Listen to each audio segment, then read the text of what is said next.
মিলাদুন্নবী শব্দের আগে ঈদ লেখা আছে, ঈদে মিলাদুন্নবী শব্দটা একটা লাইনে লেখা আছে। যদি দেখাইতে পারো ওই দিন থেকে আমরাও পালন করব। খোদার কসম, কোরআন শরীফের যত তাফসীর আছে, হাদিস শরীফের যত ব্যাখ্যার কিতাব আছে, আমাদের আহলে সুন্নাত ওয়াল জামাতের আলেমদের যত কিতাব আছে, আবু হানিফার পক্ষ থেকে যত কিতাব আছে, একটা কিতাবের পৃষ্ঠা খুলে যদি দেখাইতে পারো মিলাদুন্নবী শব্দের আগে ঈদ লেখা আছে, ঈদে মিলাদুন্নবী শব্দটা একটা লাইনে লেখা আছে। যদি দেখাইতে পারো ওই দিন থেকে আমরাও পালন করব। নবী বলেন, আমি দুই কারণে সোমবার দিন রোজা রাখতাম। এক কারণ, আমি জন্ম হয়েছি সোমবার, আমি রোজা রাখি মিলাদের শুকর আদায় করি। দ্বিতীয় কারণ, আল্লাহ যেদিন আমাকে কোরআন নাজিলের উদ্বোধন করেছেন জিবরাইলের মাধ্যমে, ওই দিনটাও ছিল সোমবার।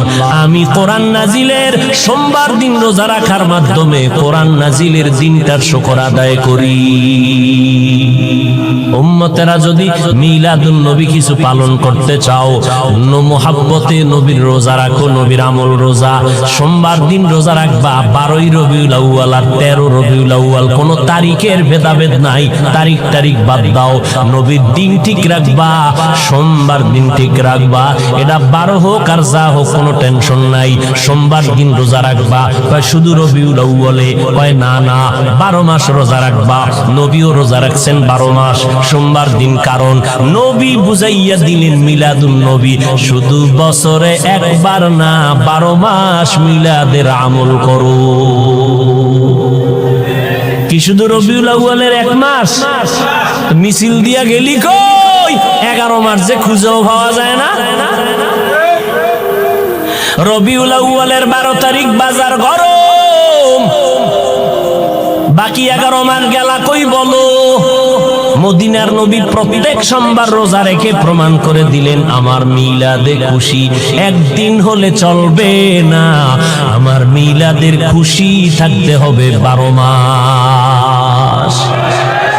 কত বাগি জমিনের মধ্যে, দেওয়ানবাগি, রাজারবাগি, কুতুববাগি, কত বাগি বাই রয়েছে জমিনে।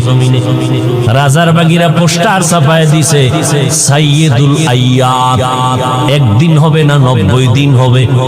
সাইয়েদুল আইয়াদ মানে কি? কয় সব ঈদের সরদার ঈদে মিলাদুন নবী। খোদার কসম,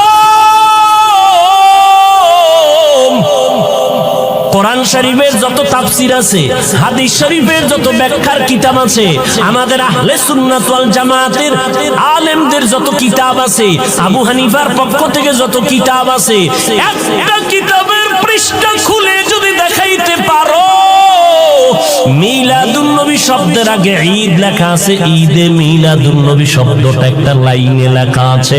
যদি দেখাইতে পারো ওই দিন থেকে আমরাও পালন করব। দান্দাবাজি কয়দিন? আজরাইল আসবে না যতদিন, আজরাইল যেদিন আসবে ওদিন সব মুখোশ উন্মোচন হয়ে যাবে। পয়গম্বরের আদর্শ, উত্তম আদর্শ নিয়ে আসলেন। কেমন নবীর উত্তম আদর্শ?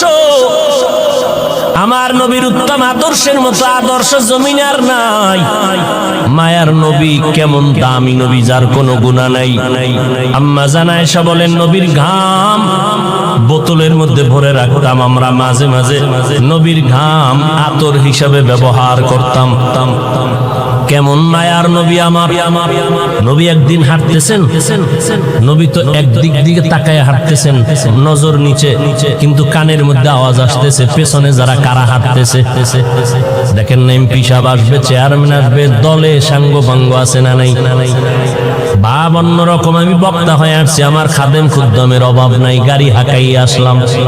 মদিনার নবী যাচ্ছেন কোথাও, পেছনে আওয়াজ আসতেছে, সাহাবায়ে কেরামের দল আছে।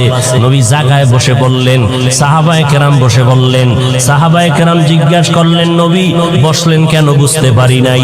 হয় তোমরা আমার পেছনে হাঁটো, মানুষ মনে করবে আমি কত জানি দামি, আমার দবদবা আর কত শান শওকাত। আমি এটা দেখানোর জন্য দুনিয়ার মধ্যে আসি নাই। আল্লাহ পাক আমাকে চূড়ান্ত আদব শিক্ষা দিয়েছেন, আদাবানি রব্বি ফা আহসানা তাদিবি।